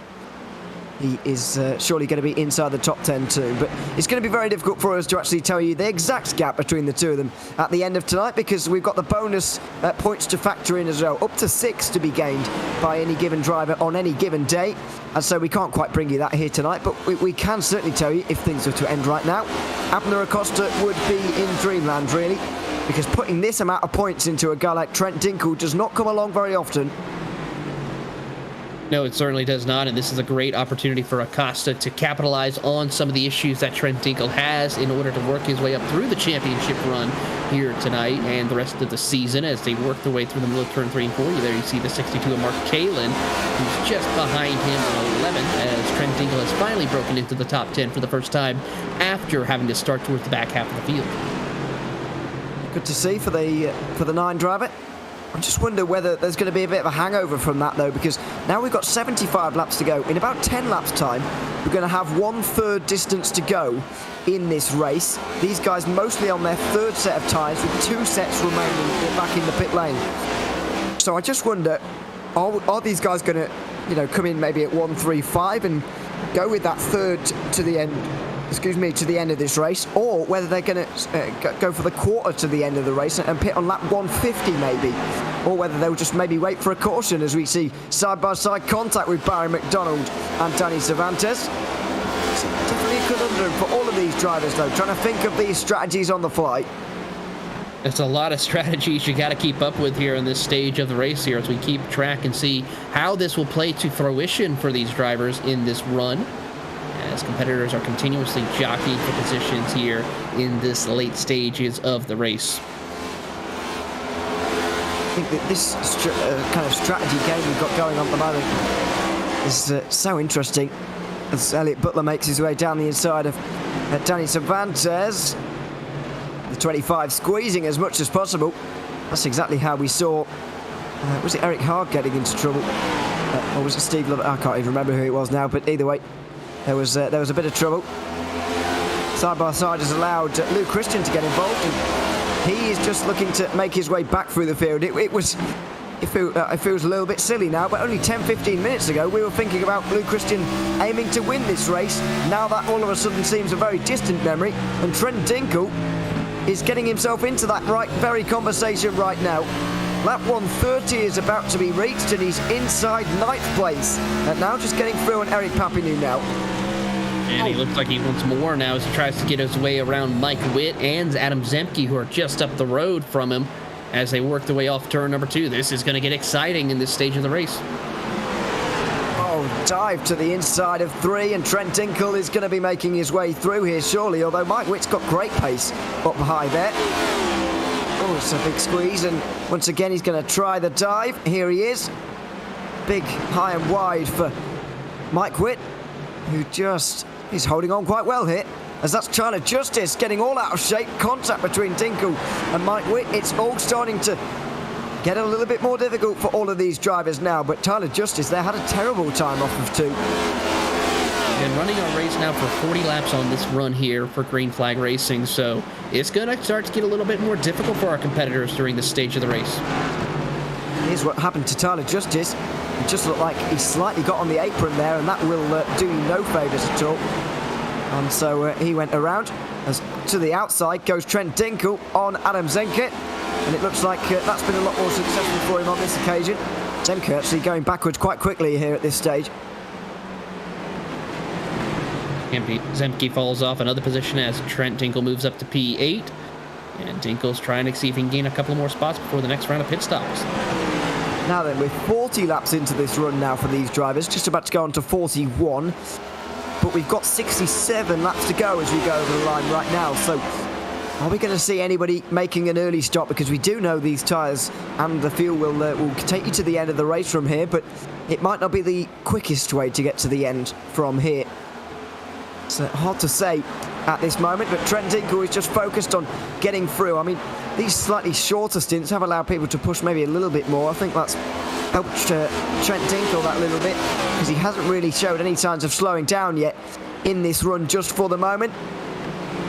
However, we are reaching that point where pit stops are very near. Yes, we are, and we're going to see who's going to be the first one to blink to come down pit road during this stage of the race here as we watch Trent Dinkle trying to find his way around Mike Witt and Joshua Daniels. Daniels has the door open. This could be a way for him to work his way up through the field in this stage of the race. He'll follow Mike Witt down into turn 1, try to get to the inside of Joshua Daniels for position. Joshua Daniels so high there through 1 and 2.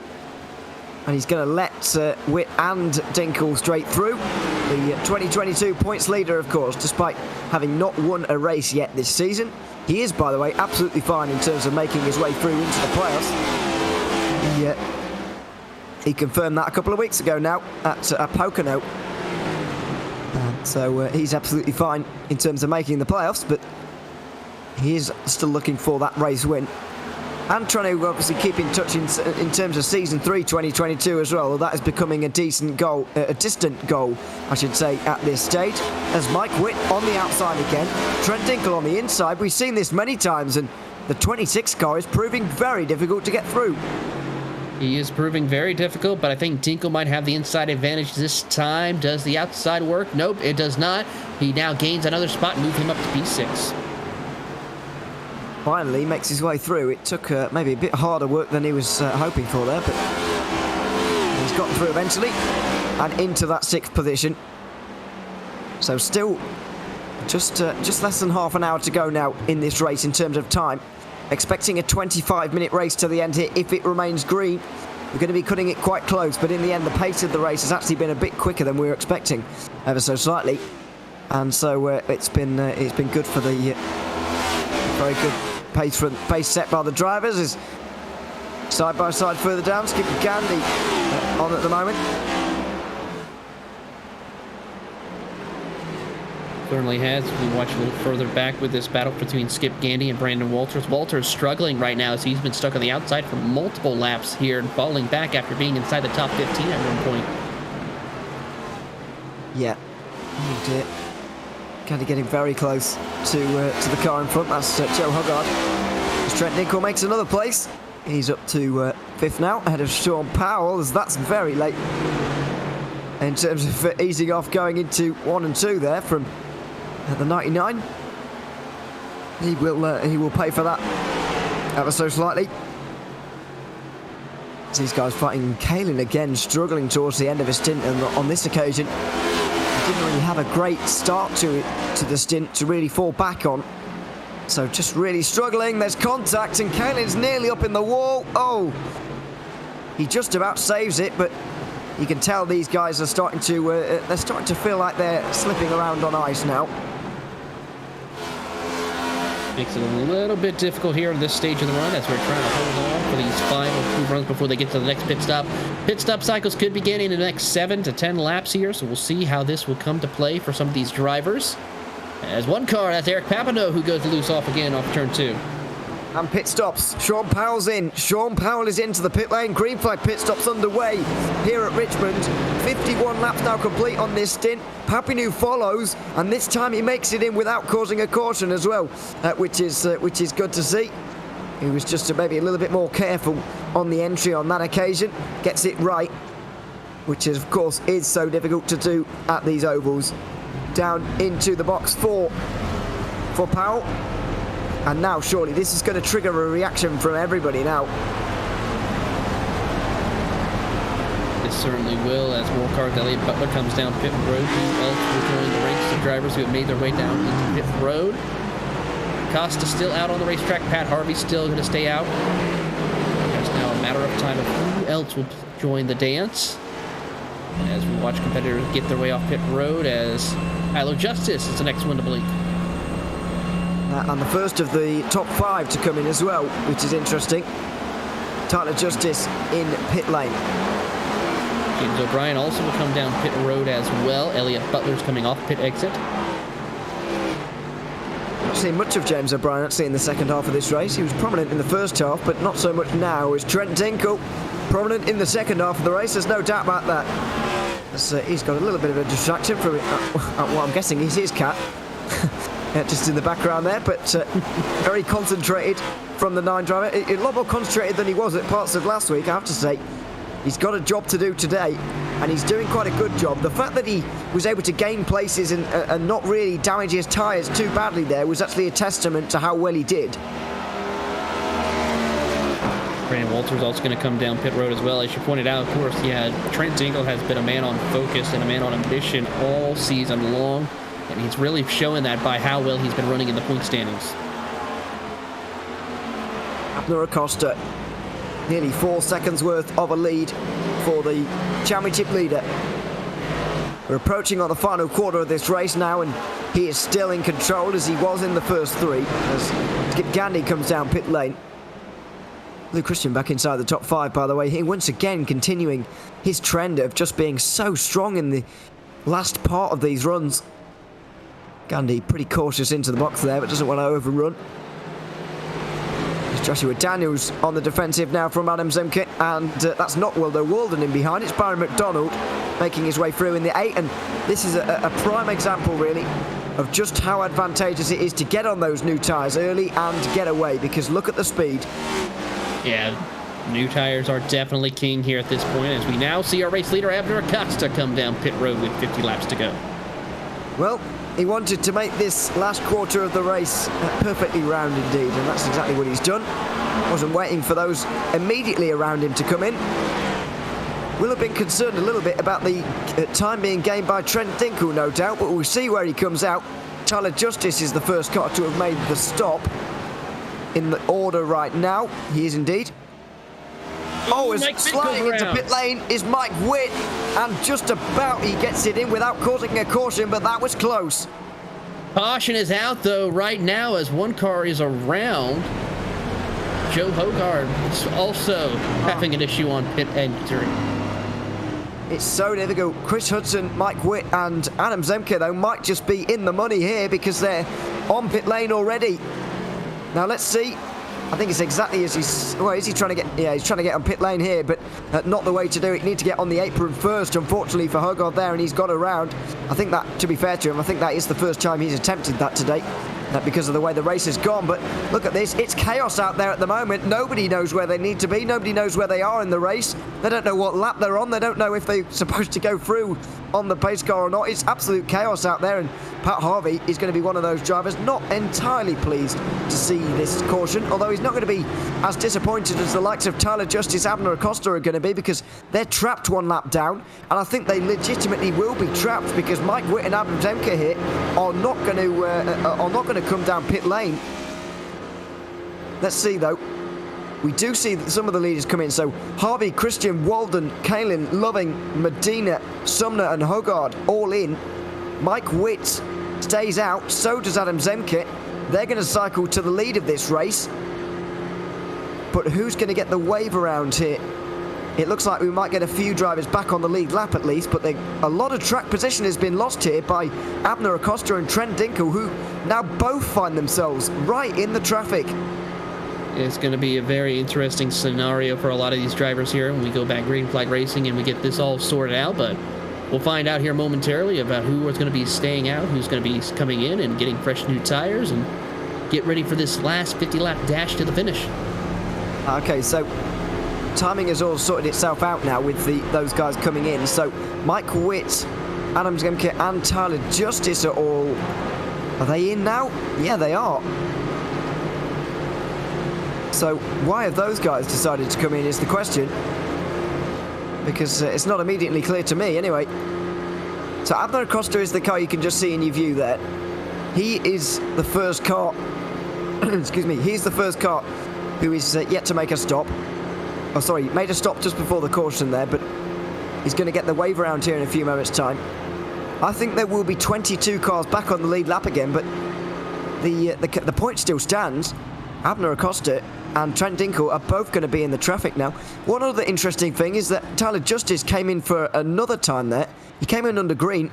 I actually think he put on his 5th and final set of tyres there, which I'm not entirely sure if I would want to do with still 45 laps remaining. Yeah, I wouldn't want to do that either because, you know, especially in case of a late race caution, you want to come down pit road and get fresh tires if you have the opportunity to do so. So, big call right there. He will be hoping, praying that this race stays green to the end. So the top 11 you can see out there, well, they are all on new tyres, don't worry about that, but they have benefited from that caution. They will gain a lot of track position, and a lot of these drivers have been, with all due respect to them, absolutely nowhere in this race so far. We're focusing on Charles Sumner here in the 98. We haven't seen him inside the top 16 all day. We haven't seen much of Jose Medina. We haven't seen too lot of Waldo Walden. We've been focusing on him because of the playoff bubble, but he's not really been up to the front very often in this race. Joe Hogarth there brought the last caution out, of course, but he's gained massively from this. We've got a lot of drivers here who are in unprecedented positions for them as the wave around now gets on. Could be a couple of spoiler warnings happening here tonight in this race as we get ready to close it out here. As we are 150, just closing in on 40 laps to go, 17 minutes left. It's going to be a close one here. And only 2 of those, by the way, in that front group have got a win yet this season. And so have made it to the playoffs. Just what of an effect is that going to have? Well, this race has all changed. 43 laps remaining here at Richmond. And the green flag is back in the air with Pat Harvey now leading the field. And the top guys have been shuffled to the back. How on earth is the remainder of this race going to pan out? Pat Harvey trying to control that outcome by taking a march here and getting away from the field as Lou Christian tries to have a better restart than he had a few laps ago. Going to be interesting to see how this will play out in the closing stages. Drivers trying to work their way through and continue on to the battle. Pat Harvey has checked out, though, on Lou Christian and Mark Kalin. 2 side by side. It's allowing Pat Harvey to get away. And, of course, Harvey not a weak driver whatsoever. He was running second when the caution came out. He was running first, excuse me, when the caution came out. He was just 3.5 seconds behind Abner Acosta. So he's going to be difficult to catch. Mark Kalin and Lou Christian going to do their best, though, as we've got smoke on the back straight. Someone's been in the wall there, but the caution has not come out. We stay green. Who was that? I can't figure it out for the moment. It looks like James O'Brien has had problems, by the way. He's He's just come down to the pit lane and not come out again, so I don't know what happened to him, but he's falling more and more laps down. But this restart is aggressive.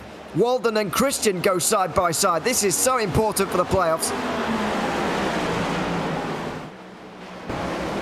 So critical here as we take a look at the replay of what happened. I think Mike Wick and Tyler Justice and Abner Acosta got together off turn 2. Ooh, Acosta involved big time. Big damage there. Trent Dinkel also. Trent Dinkel. Yeah, Dinkel definitely had contact there. This is big drama in the championship further down the field. Where's Abner Acosta got to now? Because that's surely got to be damage for the 5 car.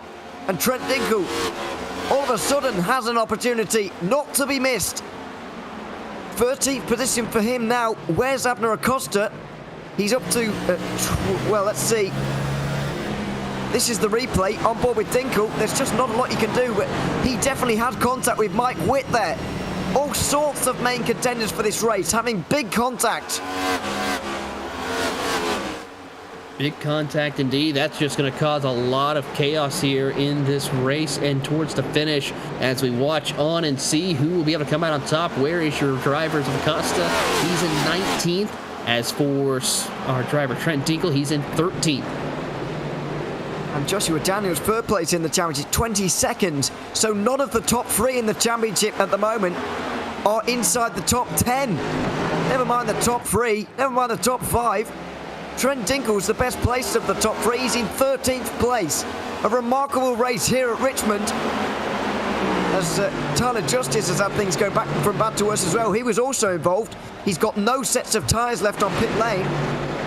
I'm afraid a good result is looking less and less likely by the minute for the 6 as we go back to these guys who are fighting so hard. This race is just tipped on its head entirely. And now we're going to get, we thought obviously we were going to get an Abner Acosta runaway victory, but it could be any number of drivers now. It certainly can, and it's just ticked into overdrive here in this stage of the race here as they work their way around Byron McDonald, who got up into the wall momentarily. And Sean Powell is trying to work his way up through the field. Mike Witt in 11th, trying to hold on as well, trying to see if he can get into the top 10. Well, we had an absolute classic 1 week ago at Michigan.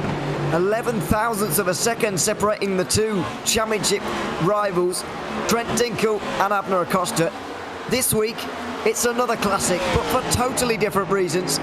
The 2 of them way down. And all of a sudden, we've got 5 drivers separated by 1.3 seconds. And at the moment, only one of them is going to the playoffs. If any one of those other 4 can get a victory here, then we've got a real upset on our hands. Brandon Walter just outside in 22nd at the moment. Joshua Daniels trying to recover some points right now. This is Danny Cervantes as well, falling outside the top 20 again. Joshua Daniels just trying to recover what he can. But with 30 laps to go here, Pat Harvey is the only one of that leading group of 5 to have won a race so far this season. He won 1 towards the back end of season 2, and now towards the back end of season 3 he's trying to repeat, but Kaylin, Walden, Christian and Hogard would all, Kaylin, Walden and Christian would all send themselves to the playoffs with a surprise victory here.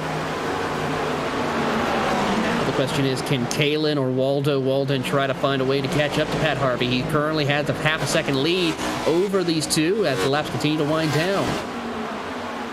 Hogard, of course, no stranger to winning in season 3, having taken that victory at Atlanta. So he has done it before, but he won't be making the playoffs because of the amount of races he's attended this season, unfortunately. Here it is. Harvey, Kaylin, Walden, Christian, with Hogard just falling away.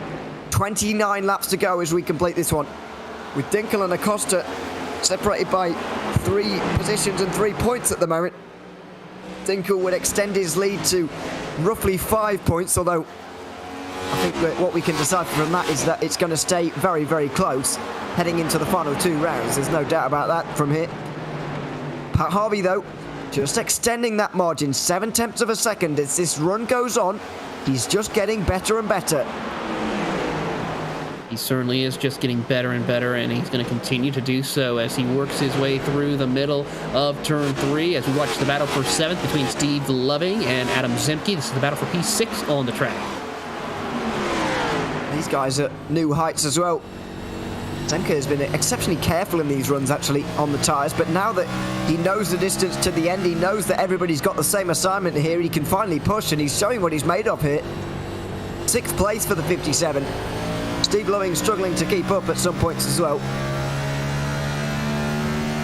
Go over the line again. 26 to go at this stage. Although, we're only 10 minutes from the conclusion of time. Well, not the conclusion of time, but the time in this race. Luckily, just under 10 minutes remaining here at the moment. There it is. 10 minutes on the clock. We're literally seconds from making it here. We are cutting it right down to the wire.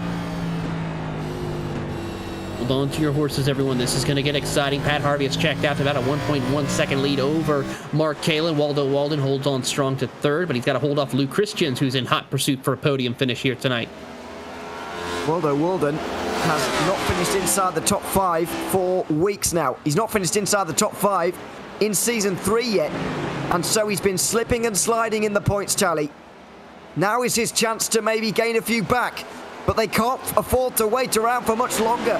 Mark Kalin is struggling. He's gone out very hard at the start of this run, and he's paying for it now. Pat Harvey is being allowed to get away. There's a big squeeze off of 4. Outside for the 84, trying to make his way through and possibly chase down Harvey for a win. High line, very high and wide. Off of 2, and he's going to get it, is he? Lou Christian looking to get involved in any way that he possibly can. Although it's just a block in front of him. Mark Kalin struggling, he's slipping and sliding, he's drifting out from turn 4. And he loses 2nd place. Inside for Lou Christian as well. Hold on to your horses, everyone. This is going to get exciting here in the final 20 laps as they work down the back straightaway. How about Joe Hogard in the 64 machine? He's in on this mix. He's going to take the long way around and try to get around him. Oh, Luke Christian did not get a good run off of 2 there, and he's paid for it a little bit. Hogard now trying to get his 2nd win of season 3, of course. Inside line of Kalin at the moment. Oh, it's a squeeze. A big squeeze between the 2. But they make it out alive. And Christian is inside the top 3. Walden and Christian both having big points tallies and big points gains here today on the likes of Eric Papineau, who is a long way down at this stage. Papineau's 20th. They're both gaining heaps of points on him right now. Big drama in terms of these playoffs right now, as also Hogard tries to make his way through on Mark Kalin, who's clearly struggling. He certainly is in these closing stages. Not a lot of time left. He's got to keep on pushing forward here in order to make this work for him as they come across the start-finish line here. Under 20 laps to go. Lou Christian at the moment, while he's not getting that all-important race win, he's gaining 17 points of his 27, disadvantage to Eric Papineau. So it's not all in all a bad day. And he's gaining a few on Mike Witt as well, as now, who's that on the inside line? James O'Brien, I think that is. He's 22 laps down, so don't worry about him. But making his way through, nevertheless, on the inside of Hogard there. So 1.5 seconds, Walden and Harvey. Now, Walden is in a relatively nice points situation at the moment in terms of the playoffs. However, a win would confirm his place, and he is going to want that win very badly.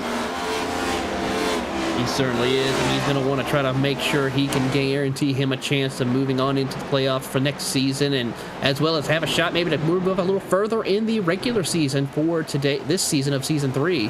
So keep an eye and see what he's going to try and do as we watch Kalin, or actually that's Cervantes actually battling with, or Kalin battling with Adam Zemke for the 5th spot. And of course, playoff points as well, which you get, I think you get 10 playoff points for winning a race. Although I'd have to check that. Might be 5, but I think it's 10. You certainly get quite a few. And Walden hasn't got many at the moment. As a round, who's that? That's Byron McDonald. Yeah. Good spot, Byron McDonald in the 8. Very fortunately for us, he's not brought out the caution. It was entirely on his own. Yep, speaking of, commentator's curse goes to Ewan. Caution out. You are right. Caution is out. This race is going to go to time. Oh, who's brought it out on this occasion? Was it the start? It might be Danny Cervantes. Oh, no. He's been retired for a while. This race is going to time. Are we going to get back green again before that time runs out? I'm not convinced. It's going to be close. Very close indeed. So we'll have to see if the pace car finally pulls off. As Benny, the pace car driver, was waiting for Pat Harvey to come around. Now then, we don't know who that was for. I'm going to presume it was Byron McDonald at the end of that. Although I couldn't be sure. Now, big call here. 5 minutes in the race. Not sure whether we're going to go green again. Do you come in or not? Huge call. That's a tough one indeed. I mean, it takes usually between 3 to 4 minutes as Pat Harvey and several cars are going to come down pit road. Wow, indeed. Okay, they feel like Pat they have Harvey's enough. in. Walden's in. Christian, Hogard, Zemke, Kalin. They're all in from the lead here. Trent Dinkle stays out. Wow. Trent Dinkle, championship leader, stays out. Chris Hudson stays out. Abner Acosta stays out. The front runners in this championship are staying out. So's Tyler Justice, Skip Gandy, Eric Papineau making gains here. Wow, this is a huge call in the course of this championship. As some of them taking 2. It's 2 for Lou Christian. It's 2 for Joe Hugard. It's 4 for Pat Harvey. If he's got enough laps left in this race, he is going to be a rocket. It certainly is, but the thing is, will he have enough time? Now, if we guess 45 seconds is roughly a pace lap here. Well, let's actually check with Dinkle now. Goes over the line. We'll put it about 50 seconds or so. Even if we put it at a minute, do we think there's 4 pace laps left in this race? I'm not convinced. I'll go around again here. The lapped cars would have been able to come in on that occasion. That's why Byron McDonald and Rob Beator Jr. in. So we might be going green next time, although I'm not sure. Maybe the time afterwards. Could be 2 more to go here. And we could be going racing with just over 1 minute remaining. And that question is, 2 to 3 laps, is that long enough for Lou Christian, Hogard, Harvey to make it through the field? And to make it through it cleanly without bringing out another caution. That is very true. Because another caution at this point would end the race. I do believe, anyway. I'm not sure. I know when we're doing actual going to laps, obviously there'd be a green-white checker attempt, but I'm not sure there is a green-white checker attempt when it's a timed race. This is another situation we've never seen before here at RaceSpotTV in the Precision Racing League NASCAR Cup Series. I've certainly not seen it before anyway. I don't know if you're any the wiser, but I'm not sure we get a green-white checker if this race were to run out of time under caution, excuse me. Well, I have seen in the past here that these races can't end under time, and usually if they do end under time, there is no attempt of a green-white checkered. It will end under caution behind the pace car if time expires. Hopefully that's not the case. Lights will go out here, will they? Yes, they are. Lights are out. Lights are out, so we're going to be going green with just over a minute to go. 3 laps will be remaining here in this race. And it's going to be some of the most hair-raising racing you've ever seen. 3 laps, and some of these guys are fighting for their season. They're fighting to get to the playoffs here. A win would do it. For the likes of Lou Christian on the right-hand side, a win would take away all of the playoff anxiety from the likes of him, from the likes of Waldo Walden, from Adam Zenke, from Mark Kalin. All of those guys on new tyres. But of course, as well, we've got championships to think about between Dinkle and Acosta. We might even squeeze 4 laps in here. But however long it's going to be crazy. Green flag waving at Richmond again. And already the guys on new tyres making their mark. My goodness, Mark Kalin inside line of 4. Oh, it's already a mess into turn 1. We're already back under caution. That might be it. Tough break for Pat Harvey, who got caught up in that, but I think it was just a mix of drivers being too greedy and, fresh tires. They think they're undefeated when they have to be patient a little bit. There was no patience. Trent Dinkle, I think, realized he just won this race. I think Dinkel... Well, does he know it? We don't even know. Are we set yet for a green-white checker? It doesn't look like it. It looks like Dinkel's going to take this one. The white flag will be out this time. Time will elapse at the end of the next caution lap.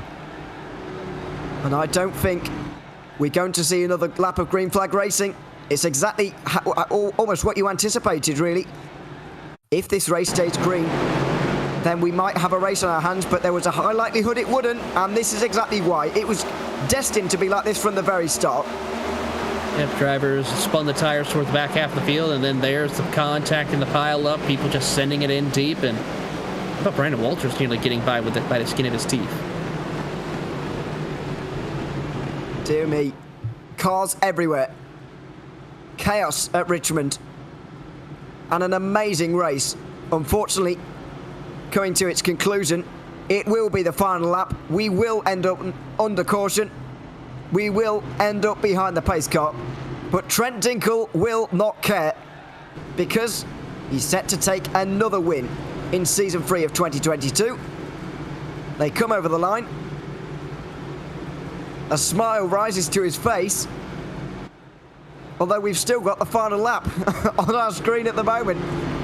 The race is not over. Are we going to get one attempt at a green-white checker here, or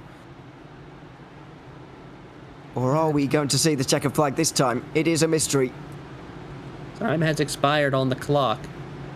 And race control has confirmed that this is the final lap.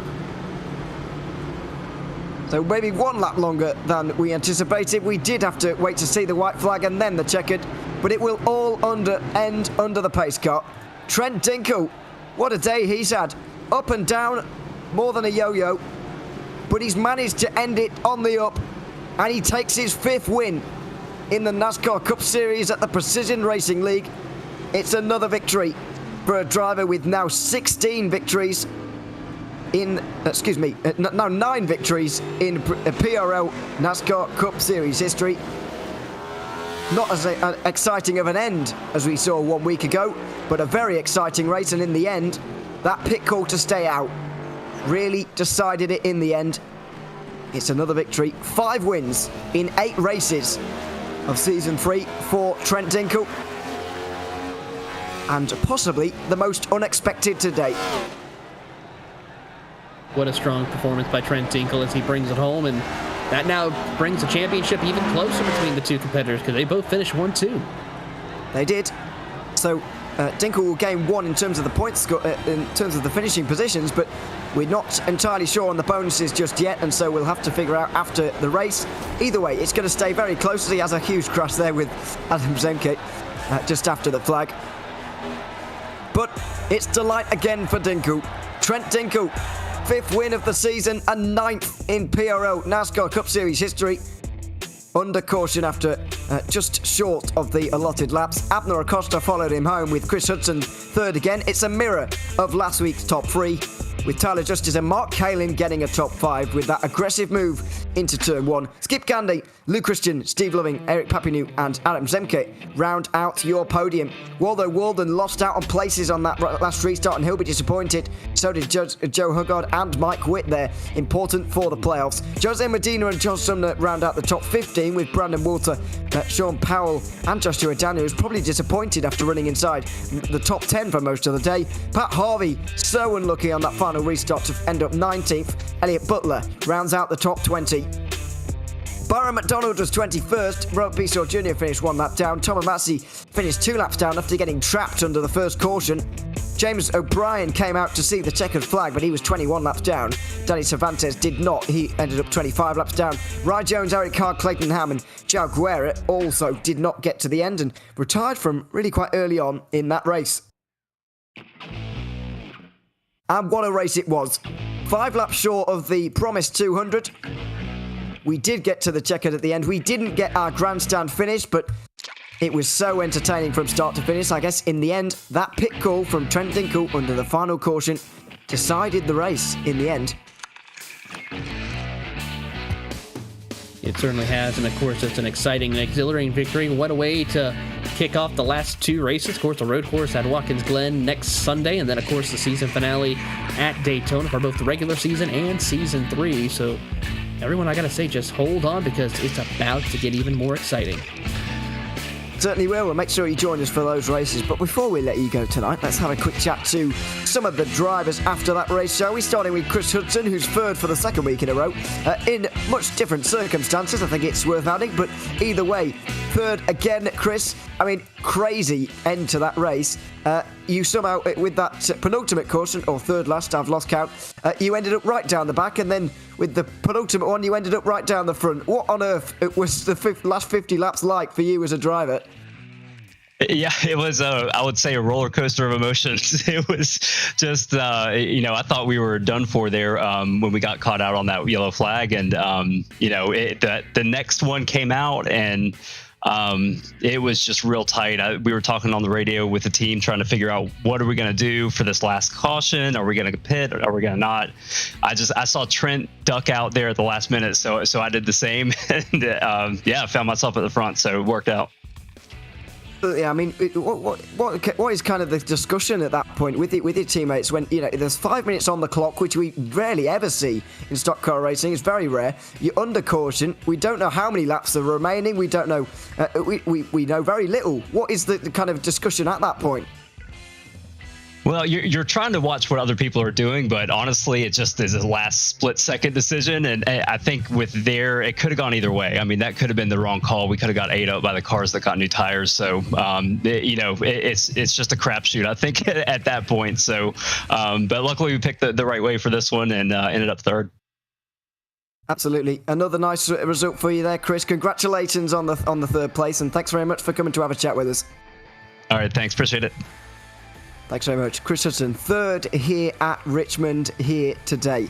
Let's also bring in race winner Trent Dinkle, shall we? Who's on top once again for the second week in a row. Trent, welcome to the broadcast booth once again. Winner once again. Different circumstances to last week, but no less dramatic.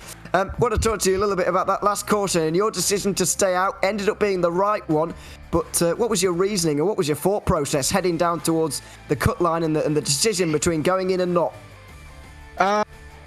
I mean, it was pretty obvious that there was going to be a caution. I mean, there was no way we were going to finish that race green. And then, it was a matter of just getting a good start, getting out there clean. And then, of course, they wrecked in the field. And with how little time we had, I mean, it was kind of a no-brainer, which is why I'm surprised a lot of the top guys didn't, because I feel like that would have been a pretty easy win for a lot of those guys up there. But, yeah, I mean, it was a tough day for me in this private label team hype car. It was a long race, and I mean, I was ready to park it at like lap 50, so I'm glad I stayed in it. Yeah, you were uncharacteristically a long way back. Just talk us through a little bit about what that was like, trying to race through the field, and how you ended up there as well, because everybody had a yo-yo day. It was really crazy. Mm-hmm. Yeah, so I mean, unfortunately for Abner, I mean, it was his race to win. He just got kind of stuck in a bad situation that somehow didn't have a yellow.